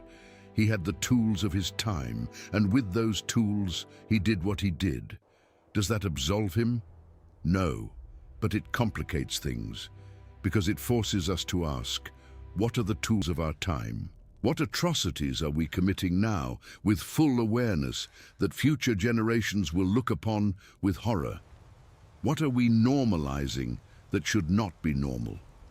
Every era has its moral blind spots. Slavery was legal and accepted for millennia. Colonialism was celebrated as progress. Racial segregation was law in democracies that considered themselves advanced. Intelligent, educated, moral people by all standards of their time participated in these systems without question, because that was how things were, because everyone did it, because thinking differently was too hard. Pilate was one of those people, a product of his time with all the limitations that implies, not a monster, not a saint, a man. And that is exactly why he remains relevant. Because monsters are easy to identify and avoid. But ordinary men making understandable choices within unjust systems, that is the fabric history is made of. That is the real danger. Not the evil that announces itself, but the evil that disguises itself as normality. Hannah Arendt, in covering the trial of Adolf Eichmann in Jerusalem, coined the expression that defines this phenomenon, the banality of evil. Eichmann was not a sadist. He did not hate Jews personally. He was an efficient bureaucrat who organized transport logistics. His crime was not thinking, not questioning, not recognizing that the numbers on his spreadsheets were people, and this observation caused a scandal, as if recognizing the humanity of a criminal was to diminish his crime, as if to understand was to forgive. But Arendt was doing something different. She was warning, saying, evil does not need fanatics, it only needs people who do not think, and if that is true, then we are all capable of evil. We are all potential Eichmanns, we are all Pilates. The difference between potential and act is choice. It is the moment when something inside us says no. It is the spark of conscience that refuses convenience. Pilate had that moment. The Gospels make it clear that he hesitated, that he tried alternatives, that his wife warned him, that he knew Jesus was innocent. But in the end, the spark was not strong enough. Fear was greater. Convenience won, and he washed his hands. There is a philosophical tradition that argues that this moment of choice, the instant between recognizing what is right and acting on it, is what defines our humanity. Existentialists called it radical freedom. The idea that we are always free to choose, no matter the circumstances, that even under the worst pressure, the final decision is ours. and that this freedom is both our greatest dignity and our greatest burden. Pilate was free. He could have said no. He could have accepted the consequences, perhaps a ruined career, perhaps the wrath of Rome, perhaps his own death. But he could. The choice existed, and he chose not to choose. He transferred the decision to the crowd. He washed his hands of his own freedom. Sartre would say that this is bad faith, the attempt to escape the responsibility that comes with freedom, pretending we had no choice when we always do, treating ourselves as objects governed by external forces when we are, in fact, subjects who construct the world through our decisions. Pilate exemplifies this bad faith.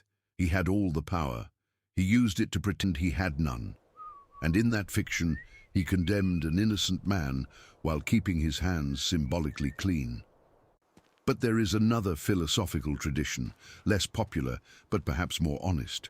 One that recognizes that choices are shaped by context, that freedom is always limited, that real pressures produce real constraints, that judging people of the past by the standards of the present is too easy, and therefore not very useful. This tradition does not absolve Pilate, but it tries to understand him on his own terms. As a Roman administrator of the first century, formed in Roman values, serving Roman interests, operating within a system that saw crucifixion as a legitimate tool of social control. Within that system, Pilate was not exceptional. He was typical. The question then becomes, how do we change systems? How do we transform what is typical? How do we create conditions where better choices become possible? Pilate alone could not have abolished crucifixion. He could not have transformed Rome into a human rights-respecting democracy. He could not have invented moral concepts that would still take centuries to develop. His freedom was real, but limited. What he could do was small, but it was not nothing. He could have freed one man. He could have said no once. He could have accepted the personal cost of a just decision, and he didn't. Perhaps that is the point. Not that we should transform the world alone, that is beyond any individual, but that we should do what we can, when we can, even when it seems small. Pilate could save a life. He didn't. And by not saving that specific life, he became a symbol of all the lives that could have been saved and were not, of all the choices that could have been made and were not, of all the moments when convenience defeated conscience. And here we come to the heart of the mystery of Pilate. Why him? Why this specific man at this specific moment with this specific prisoner? Christian theology has answers. Divine providence, the plan of salvation that required the cross, the need for a sacrifice to redeem humanity. In this view, Pilate was an instrument, tragic perhaps, but necessary. Someone had to condemn Jesus. It fell to Pilate. But this answer raises problems. If the crucifixion was necessary, if it was part of the divine plan, then Pilate was only fulfilling his role. How to blame him for doing what he was destined to do? How to condemn him for an action that was, ultimately, part of God's purpose? Theologians debated this for centuries. Some argued that God uses even bad human choices for his purposes, without that diminishing the guilt of the one who chooses evil. Others suggested that Pilate had genuine free will. He could have chosen differently, and God would have found another way. Others still proposed that the mystery is simply too great for human minds to resolve. What we know is that the Christian tradition, for the most part, did not treat Pilate as equivalent to Judas. Judas is the traitor par excellence, the one whose name became synonymous with betrayal. Pilate is something more ambiguous, a reluctant participant, an instrument who could have refused but didn't. Some condemned him to hell, others imagined him saved, most simply left the question open, as if the ambiguity itself were part of the point, as if Pilate existed in the space between absolute guilt and impossible innocence, in the place where most of us live, because how many of us are clearly heroes or clearly villains? How many of us can look at our lives and say, I always did the right thing, or I always did the wrong thing? Most of us are a mixture, moments of courage and moments of cowardice, decisions that make us proud and decisions we prefer to forget, kindness and cruelty, generosity and selfishness, all coexisting in the same person. Pilate is all of us because no one is just one thing. And that is exactly why his story continues to be told, not as a simple lesson, do this, don't do that, but as a complex mirror, an invitation to examine our own choices, our own hesitations, our own moments of hand-washing. Pilate's story doesn't offer easy answers, it offers difficult questions. What would you do in his place? What are you doing now in analogous situations?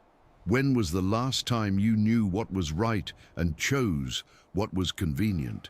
2,000 years after that morning in Jerusalem, we are still asking these questions, and we probably still will be 2,000 years from now, because they are questions that have no final answer, that need to be answered again by each generation, each life, each moment of choice. Pilate haunts us because we cannot dispatch him to the past and move on. He is here now, in every decision we make or fail to make. There is one last tradition about Pilate that deserves mention, a tradition that does not come from churches or academies, but from popular folklore. In many European cultures, especially in the Swiss Alps, there is a belief that Pilate does not rest, that his spirit wanders through the mountains, especially on stormy nights. Mount Pilatus, near Lucerne, bears his name, though etymologically the name comes from the Latin pilatus, covered in clouds, and not from the Roman governor. But people made the connection anyway, and they created legends. They said Pilate's body was thrown into the lake at the top of the mountain, that storms arose when his spirit was restless, that whoever dared to climb the mountain on Good Friday would never return. For centuries, the Municipal Council of Lucerne prohibited climbs to Mount Pilatus, for fear of awakening the tormented spirit of the governor. It is folklore, not history. But folklore reveals truths that history sometimes hides. And the truth here is that Pilate, in the popular imagination, found no peace. He could not simply die and be forgotten. He is trapped between worlds, as he was trapped between Rome and Jerusalem, between power and impotence, between what he knew and what he did. It is a powerful image. The man who washed his hands, unable to wash the memory. The judge who thought he could escape judgment, eternally judged. The bureaucrat who treated a life as an administrative problem, transformed himself into a problem without a solution. The irony would be perfect if it weren't so tragic. Pilate wanted the case to disappear. It became the case that never disappears. He wanted to be forgotten. He became unforgettable. He wanted his decision to have no consequences. His decision had more consequences than any other in history. And perhaps that is the final lesson. Not about Pilate specifically, but about all of us. We do not control the consequences of our actions. We do not know which decisions will echo and which will be forgotten. We cannot predict which apparently trivial moment is, in fact, defining our legacy. All we can do is act with the greatest possible integrity in each moment. Not because it guarantees good results, it doesn't, but because it is all that is in our power. Pilate could have acted with integrity. He didn't. And 2,000 years later, we are still talking about it. But there is something else we need to consider, something history rarely mentions, but that archaeology and logic suggest. Pilate did not rule alone. He had a team, advisors, scribes, military officers, officials who prepared documents, organized hearings, executed sentences. When Jesus was condemned, it wasn't just Pilate who acted. It was an entire bureaucratic machine. Someone wrote the sign that was nailed to the cross. Someone prepared the nails. Someone designated the soldiers. Someone recorded the event in the official archives. Archives that likely existed and were likely lost. Each of these people did their part, and none of them are remembered. This is common in history. We remember the names at the top. We forget the anonymous executors. But the execution only happens because there are executors. Pilate could condemn 1,000 people to crucifixion, but if no one obeyed, no cross would be raised. Power depends on obedience, and obedience is a choice, even when it doesn't seem to be. The soldiers who nailed Jesus to the cross had names. They had families. They woke up that morning, put on their armor, went to work. To them it was Friday, one more execution among many. They probably didn't think twice. They probably went for a drink afterward, as they always did. They probably died decades later without ever knowing that that specific Friday would be remembered for millennia. There is a tradition that gives a name to one of them. The centurion who, upon seeing Jesus die, declared, "Truly this man was the Son of God." Tradition calls him Longinus, though that name appears only in later texts, not in the Gospels. Longinus became a saint in some traditions, the soldier who recognized the truth at the moment of death. But what about the others, the ones who recognized nothing, the ones who just did their job and left? They are the true fabric of history, not the ones who had epiphanies, but the ones who just kept going, the ones who didn't question, the ones who obeyed. Hannah Arendt, again, is relevant here. She wrote that radical evil requires many ordinary participants. Not a lone monster, but thousands of normal people doing normal things that, added up, produce the monstrous. Pilate needed his team. Hitler needed his bureaucracy. Stalin needed his executioners. Evil on a scale is always collaborative. And most collaborators are never remembered, never judged, never held accountable. They simply disappear into the mists of time, absolved by anonymity. Pilate did not have that luxury. His name was recorded, his decision preserved. But how many anonymous Pilates has history produced? How many unjust sentences were signed by judges whose names no one knows? How many atrocities were executed by soldiers who went home and lived quiet lives, never confronted with what they did? Memory is selective, and that selectivity is in itself a form of injustice. Pilate bears the guilt of a decision that thousands of others made before and after him without consequence. He is the scapegoat of history, not because he was especially cruel, but because his victim was especially important. If Jesus had been just another Galilean preacher, executed and forgotten like so many others, Pilate would be a footnote in academic texts. No one would know his name. No one would debate his soul. But Jesus was not forgotten, and because of that, Pilate was not either. This raises an uncomfortable question about justice. Pilate is remembered and condemned because he killed someone who mattered. But what about all those who kill people who don't matter, at least not to history? The Roman governors who crucified thousands of anonymous slaves after Spartacus's revolt, the generals who massacred entire populations in forgotten wars, the colonial administrators who oversaw genocides on distant continents. Their names are known by specialists, not recited in creeds, not debated by theologians, not transformed to universal symbols. The justice of memory is arbitrary. And Pilate, ironically, is a victim of that arbitrariness as much as a beneficiary of it. But perhaps we are thinking about this the wrong way. Perhaps the question isn't whether Pilate deserves more or less condemnation than others. Perhaps the question is what we do with his memory, how we use it, whether it makes us more attentive to the injustices around us, or whether it just allows us to feel moral superiority towards someone who died 2,000 years ago. It's easy to condemn Pilate. It costs nothing. It changes nothing. It is an exercise in cheap virtue.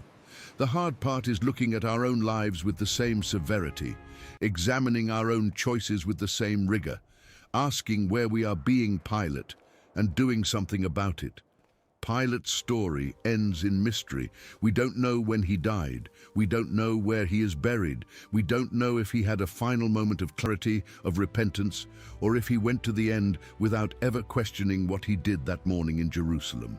The traditions give us options. Choose your favorite. The desperate suicide, the late convert, the forgotten exile, the unlikely saint.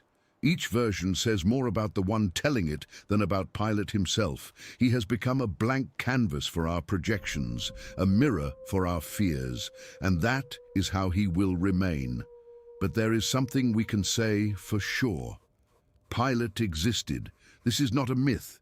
It is not a symbol. It is a historical fact, confirmed by multiple sources, engraved in stone, that survived 2 millennia. A real man woke up on real mornings in first-century Judea. He made real decisions that affected real lives, and one of those decisions, perhaps made in minutes, perhaps without much reflection, perhaps as administrative routine, changed the course of human history. This is extraordinary when you stop to think about it. The fragility of the moments that matter, the casualness with which monumental decisions are made. Pilate probably didn't realize he was making history. He thought he was solving a problem, putting out a fire, moving on with his day. And this happens constantly. Moments that seem trivial while they happen, but that reverberate for generations. Choices we make without thinking, that define trajectories we cannot predict. The letter you decided not to send, the word you swallowed, the person you didn't help because you were in a hurry. Maybe none of it matters. Probably it doesn't. But maybe, just maybe, one of those choices is your Pilate moment. The instant that defines who you really are. It's a scary thought. And it's a liberating thought. Scary because it means our actions have weight. That we cannot simply float through life without consequence. Liberating because it means our actions have weight.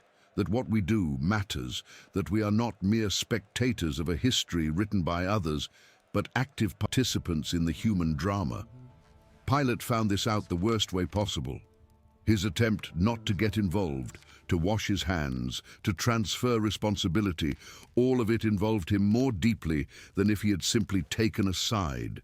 There is no real neutrality. There is no not choosing. Omission is a form of action, silence is a form of speech, and washing hands is in itself dirtying hands. Let's return to Caesarea one last time, the city where Pilate ruled for a decade, where he walked the same marble corridors, where he looked out at the same Mediterranean Sea. He made hundreds of decisions of which we know nothing. Today, Caesarea is an archaeological park. Tourists walk among the ruins. They take photos of the aqueduct. They sit in the restored theater for summer concerts. The stone with Pilate's name is in a museum in Jerusalem. A replica occupies its original place. It is strange to think he walked here, that his shadow fell on these stones, that his voice echoed in these now silent spaces. 2,000 years is not that long, geologically speaking. But it is enough time to transform a living man into a historical enigma. If you could go back in time and speak to Pilate, what would you say? Warn him about what was to come. Tell him that that Galilean prisoner would transform the world. It probably wouldn't make a difference. Pilate lived in his time, with the tools of his time. He couldn't see the future. He couldn't know that a marginal sect would become the dominant religion of the empire he served. He couldn't imagine that his name would be pronounced billions of times in hundreds of languages for 2,000 years and counting. And we too cannot see our future. We do not know which of our decisions will be remembered and which will be forgotten. We do not know which apparently trivial moment is, in fact, writing our legacy. We live in our time, with the tools of our time, as blind to the consequences as Pilate was. The difference is that we have his story to learn from. We have his example, not as a model, but as a warning. We know it is possible to do wrong while thinking one is being pragmatic. We know it is possible to condemn the innocent while thinking one is maintaining order. We know it is possible to wash one's hands and still have them dirty forever. This knowledge does not guarantee we will do better. Knowing history does not immunize against repeating it, but it gives a chance. A small chance to, at the critical moment, remember. To hear the inner voice that says careful, to recognize that some decisions cannot be undone, that some hands cannot be washed, that some choices define us forever. Pilate had that chance and did not take it. We will have ours. It remains to be seen what we will do with them. There is a question that has haunted New Testament scholars for generations. A simple question, but one that opens abysses of speculation. What did Pilate think afterward? Not immediately afterward, when he was likely relieved to have solved one more problem. But days later, weeks, months, when rumors began to circulate about an empty tomb, when followers of that executed preacher began to appear in Jerusalem, in Antioch, in Rome, proclaiming that he had risen, Pilate must have heard something. He must have received reports. Judea was his responsibility, after all, and a sect that worshipped a crucified criminal, crucified by his order, would certainly draw attention. But the records are silent. If Pilate reacted to the expansion of early Christianity, we don't know how. If he tried to suppress it, there is no evidence. If he ignored it, as one more Eastern superstition, it would be consistent with the Roman attitude of the time. Or perhaps, at that point, he had already left Judea. He was already in Rome, facing charges. He was already in disgrace, too worried about his own survival to care about what was happening in Jerusalem. But imagine for a moment that he knew, that he heard the rumors of resurrection, that he saw the faith grow despite, or because of, the crucifixion. What had passed through his mind? Remorse, fear, incredulity, curiosity. He had executed dozens, perhaps hundreds of people. None of them came back. None of them inspired movements that survived death. None of them were worshipped as God. Jesus was different, and Pilate, if he knew that, had to process that difference somehow. To an educated Roman, the idea of bodily resurrection would be strange. The Romans believed in shades in the underworld, not in bodies rising from tombs. If Pilate heard the Christian claims, he likely dismissed them as Eastern fanaticism. One more madness among so many that sprouted in that troubled land. Or perhaps, and this is pure speculation, something bothered him. Perhaps he remembered the hesitation he felt, his wife's warning, the feeling that something was different about that prisoner who did not defend himself. Perhaps he wondered in some sleepless night if he had made a mistake greater than he imagined. We will never know, and that is perhaps the most honest answer history can offer. We will never know what Pilate thought. We will never know if he repented. We will never know if he died in peace or in torment. We have only fragments, pieces of evidence that scratch the surface of a life that remains for the most part hidden. And upon those fragments we build narratives, stories that satisfy our emotional and theological needs, versions of Pilate that help us make sense of the world. But the real man, the man who woke up on real mornings and made real decisions, that man remains inaccessible, a mystery that history cannot solve. And perhaps it is better that way. Perhaps the ambiguity is the point. Pilate functions as a symbol exactly because he is not resolved, because each generation can find in him what it needs to find. The cowardice it fears in itself, the pragmatism it tries to justify, the imperfect humanity it recognizes as its own. If we knew exactly who Pilate was, if we had his autobiography, his letters, his private diary, he would lose that power. He would be just one more Roman among millions, too specific to be universal, too known to be a mirror. Thus Pilate remains, a name in a creed, a question without an answer, a man who made a decision and became, by that decision, part of the story of all of us, not because he was special, but because his moment was special, and he was there, in the wrong place, at the wrong time, doing the wrong thing, or in the right place at the right time, fulfilling a role that someone had to fulfill. It depends on how you look at it. It depends on what you believe. It depends on who you are. The story we told here has no happy ending. It has no clearly defeated villain or clearly victorious hero. It has only people, imperfect, confused, acting under pressure, doing the best they could, or the worst, or something in between. As we all do every day on smaller scales, the difference is that Pilate's scale was not smaller, it was the largest possible. And for that reason, his story continues to be told. But there is something else we need to explore before we close. Something that transcends Pilate as an individual and touches on the reason why this story still resonates. Why, of all the figures in the New Testament, was Pilate included in the creed? Think about it. The Apostles' Creed, the most basic statement of faith in Christianity, mentions exactly 3 human beings. Mary, who gave birth to Jesus, Jesus, who is the center of everything, and Pilate, who condemned him. There are no apostles in the creed, there are no prophets, there are no kings of Israel or high priests, only Mary, Jesus, and the Roman governor who signed the death warrant. Why? The traditional answer is historical.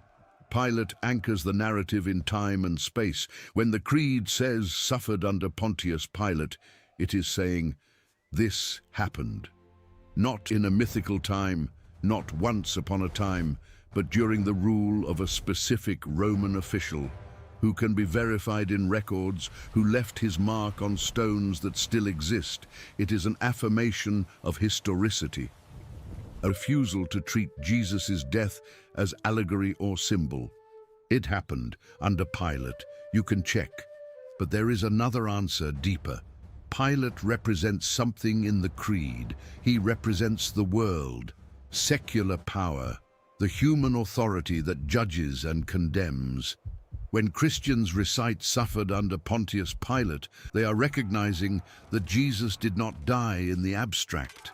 He died at the hands of the state. He was executed by the established power. His death was not an accident or a disease, it was a political, judicial, administrative decision. The world, represented by its most local official, looked at Jesus and said, die. And that matters theologically, because it means that salvation did not come despite the world, but through the world. Through its structures of power, through its injustices, through a Roman bureaucrat who thought he was solving a problem. It is a dizzying idea when you consider it fully.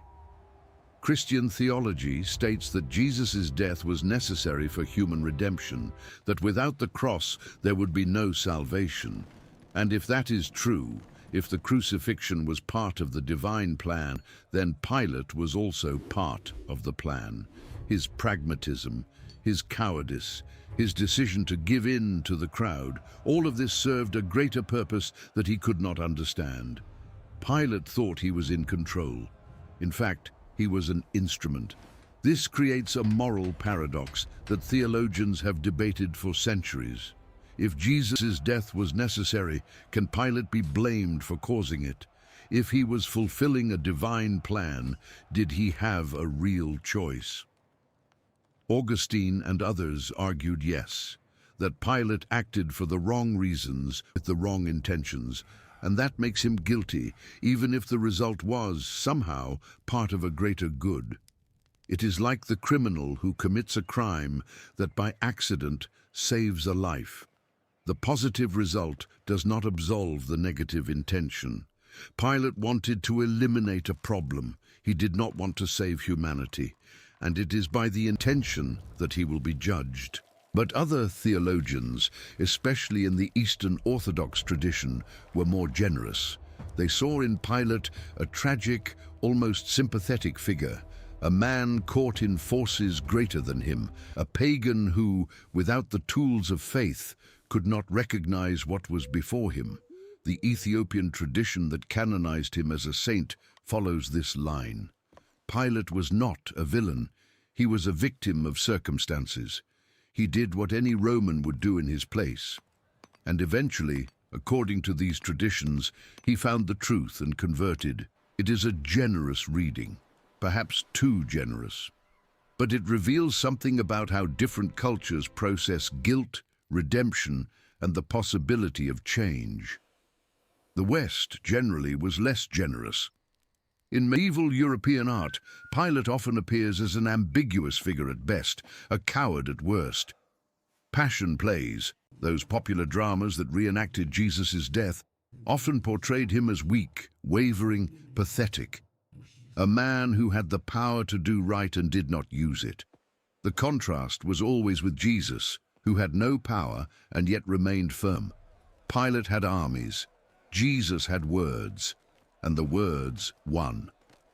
In modern literature, Pilate gained psychological depth that ancient sources did not offer. The most famous example is Mikhail Bulgakov's The Master and Margarita. In this Russian novel, written under Stalin and published posthumously, Pilate is tormented by migraines and by a guilt he cannot articulate.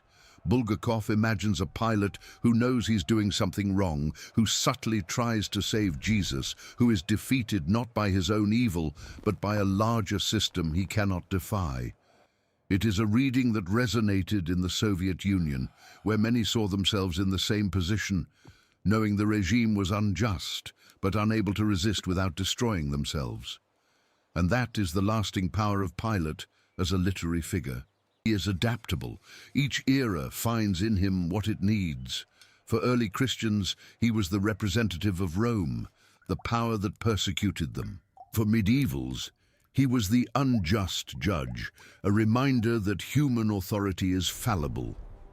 For moderns under totalitarian regimes, he was the reluctant collaborator, the man who gives in to the system out of fear. For us today, perhaps he is the bureaucrat who follows procedures without questioning, who treats human lives as cases to be processed. The philosopher Slavoj Žižek wrote about Pilate as the archetype of the postmodern cynic, the man who asks, "What is truth?" Not because he wants to know, but because he does not believe truth exists, who uses relativism as a shield against responsibility. If there is no truth, there is no way to be wrong. If everything is perspective, my perspective is as valid as any other.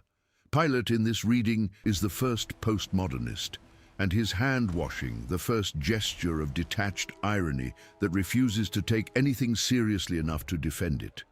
It is a provocative reading, perhaps unfair to Pilate, who was likely more pragmatic than philosophical, but it captures something about how cynicism can be used as a defense.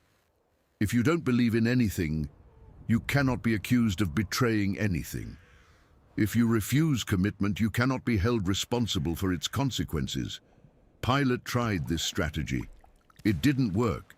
History refused his abstention. It recorded his name. It demanded a verdict on his verdict. And so we come to the present. 2,000 years after that morning in Jerusalem, what does Pilate have to say to us? Not about theology. Each will resolve that according to their faith or lack thereof. But about ethics, about responsibility, about what it means to live in imperfect systems and still maintain integrity. The first lesson is simple. There is no neutrality. Pilate tried not to take a side. He washed his hands. He declared himself innocent. And history responded, "No, you are part of this. Your attempt not to choose was, in itself, a choice." Every time we abstain, every time we refuse to get involved, every time we say it's not my problem, we are repeating Pilate's gesture. And like him, we will be held accountable.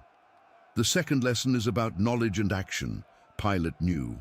The Gospels are clear. He knew Jesus was innocent. He knew the accusation was driven by envy. He knew he was committing an injustice. And he did it anyway. Knowledge is not enough. Knowing what is right does not mean doing what is right. The abyss between knowing and acting is where most moral failures happen. Not out of ignorance, but out of weakness. Not because of not knowing, but because of not daring. The third lesson is about consequences. Pilate could not predict that his decision would reverberate for millennia. He could not know that he was creating the most told story in humanity. He acted as if that moment were like any other. One more case, one more Friday, one more execution.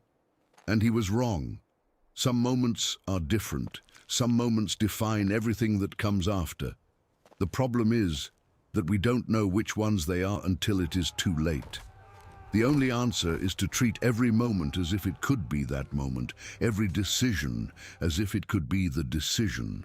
The fourth lesson is about systems and individuals.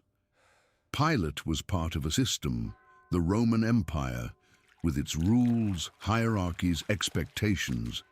That system pressured him in certain directions. It made some choices easier and others almost impossible. But systems are made of individuals, and individuals in crucial moments can choose differently. Pilate could have chosen differently. It would have cost him dearly, perhaps his career, perhaps his life, but it was possible. The possibility existed, and he did not take it.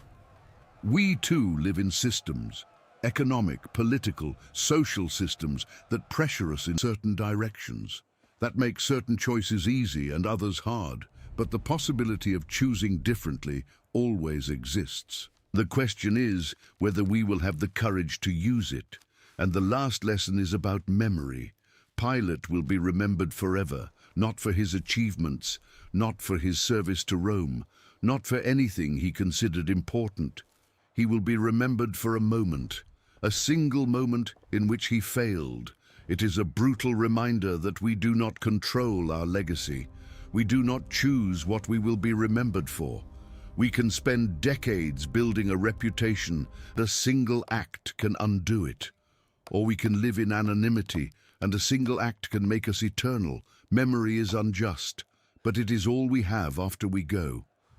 Pilate died, that is certain. Where, when, how, that is a mystery. But he died, as all die, as you will die, as I will die. The question is not whether we will die, but what we leave behind when we go. What stories will be told about us? What lessons will be drawn from our lives?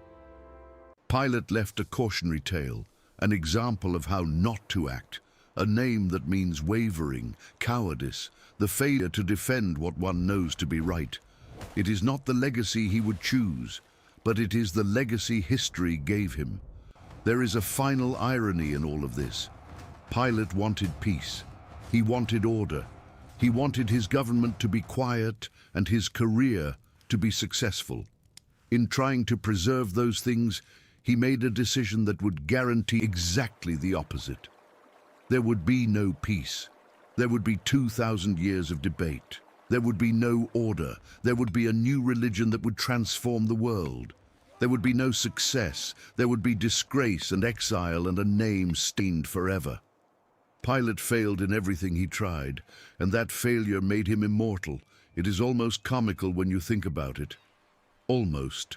But the comedy has a price, and that price was paid, not only by Pilate, but by the one he condemned, by the one who remained silent before the accusations, by the one who carried a cross along the same path Pilate traveled in his litter, by the one who died so that Pilate could wash his hands.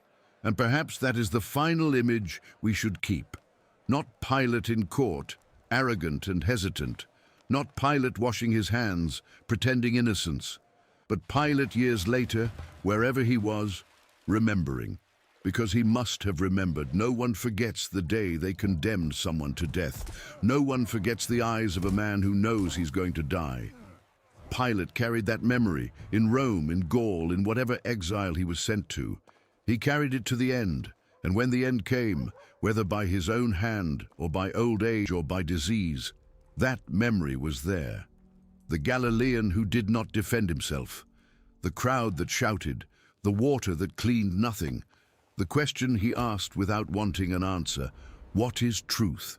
2,000 years later, we still aren't sure of the answer, but we have the question, and we have the man who asked it, and we have his story, incomplete, contradictory, eternally debated. It is the best history can offer, fragments of a past that does not let itself be captured completely, echoes of voices that fell silent long ago. Shadows of people who were as real as you and I, and who now are just words on pages, names in creeds, images in paintings that try to capture something that no one alive has ever seen. Pilate was real. Jesus was real. The court was real. The cross was real. The blood was real. And somewhere on that spring morning in Jerusalem, two men looked at each other, one with all the power in the world, another with none, and the one with none won. Not in that moment. In that moment, he lost everything. But in the long arc of history, he won. And the one who had all the power, he lost. He lost everything he tried to preserve.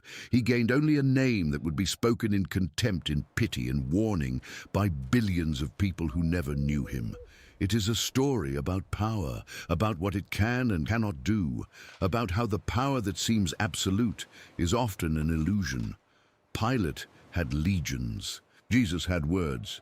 The legions are gone. The words remain. It is a story about truth, about how it is slippery, hard to define, impossible to contain. Pilate asked what truth was and did not wait for the answer. The answer came anyway. It crossed centuries. It built civilizations. It changed what it means to be human. And it is a story about us, about who we want to be when the moment comes, because the moment always comes. For everyone, in one way or another. And when it comes, we will remember Pilate. And we will choose. We will choose to be Pilate, or we will choose to be something else. There is no third option. There is no grandstand from which to watch. There is no hand-washing that works. We live in a world that demands positions, that forces decisions, that does not accept neutrality. And every time we pretend we can stay out of it, we are repeating the most famous gesture in history. We are dipping our hands in a basin that cleans nothing. Look around you. Look at the injustices you know and ignore, at the truths you know and do not defend, at the moments when the cost of doing right seemed too high. We all have those moments. We all have our private Jerusalems. Our courts where someone waits for our verdict, our silent Galileans who look at us expecting us to do the right thing. The difference between us and Pilate isn't that we are better. It's that our decisions are not recorded in sacred books. Our cowardice is not recited in creeds. But it exists, and it matters. For someone, somewhere, our omission was as real as Pilate's. There is a tendency in us to look at historical figures and think, I would be different. If I were there, I would act otherwise. If I were Pilate, I would have released Jesus. If I were a German citizen in the 30s, I would have resisted.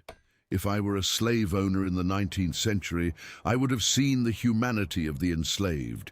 It is a comfortable fantasy, and it is almost certainly a lie. Because the truth is that most of us, placed in the same circumstances, with the same pressures, with the same limited information, would do exactly what they did.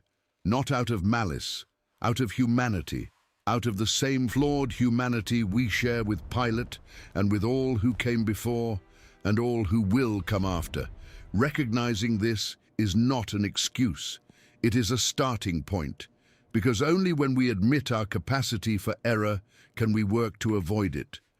Only when we see Pilate not as a monster but as a mirror does his story become useful. He shows us what we can become if we are not careful, if we let fear guide our decisions, if we treat careers as more important than consciences, if we pretend that washing our hands absolves us of anything. Pilate's story ended 2,000 years ago, but it keeps repeating itself. In boardrooms where people decide to ignore problems because confronting them would be inconvenient. In governments where officials execute policies they know to be unjust because they are just following orders. In relationships where people are silent about abuse because speaking up would cost comfort. In communities where injustices are tolerated because fighting them would require effort. Pilate is everywhere. Pilate is all of us in our worst moments. But we don't have to be. That is the final truth his story offers. Pilate made a choice. It was the wrong choice, But it was a choice, which means the right choice also existed. It was available. He could have said no. He could have faced the consequences. He could have preferred integrity to safety. He didn't, but he could have. And so can we. In every moment we face our own version of that court, the right choice exists. It is harder, it costs more, but it exists. And choosing it, even once, even imperfectly, is to refuse Pilate's legacy.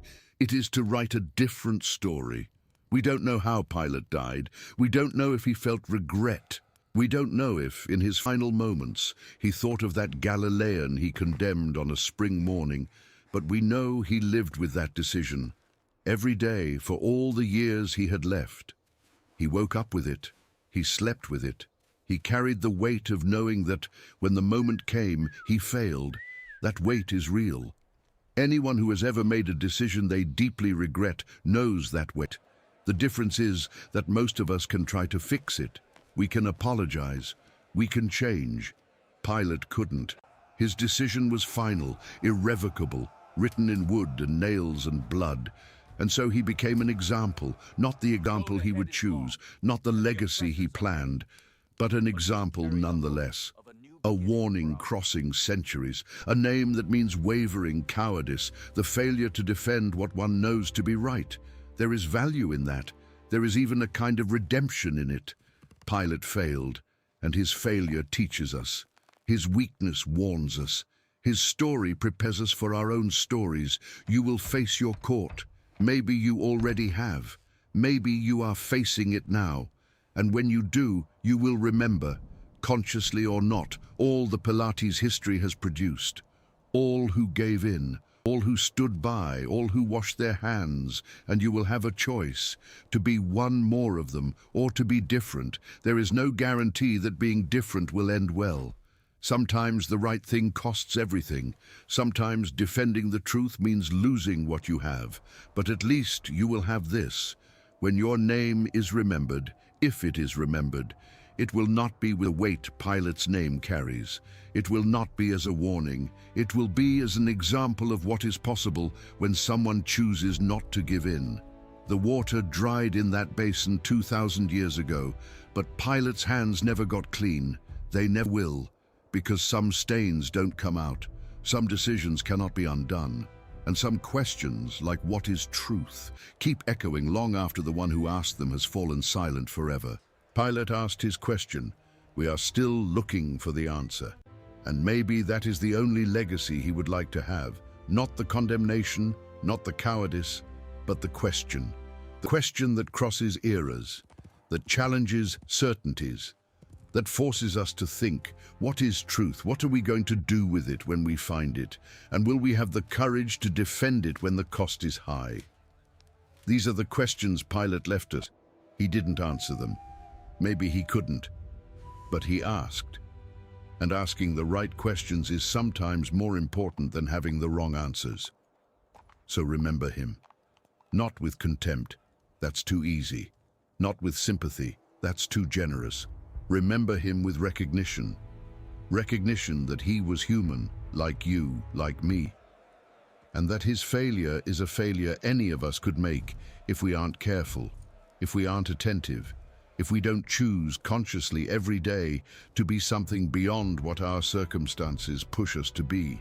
This is the true story of Pontius Pilate, a man, a decision, an eternity of consequences. It's not a simple story. It doesn't have clear heroes or pure villains. It just has people doing what people do, sometimes with courage, often with fear, always with consequences they cannot predict. It's the most human story there is. And for that reason, 2,000 years later, we are still here, telling it. We are still here, learning from it. We are still here, trying to do better than he did. And if you've made it this far, if you've watched this entire journey through 2,000 years of history, theology, philosophy, and humanity, then you are ready. Ready for your own choices, ready for your own courts, ready to, when the moment comes, do differently than Pilate did. That is the hope. That is the reason for telling this story.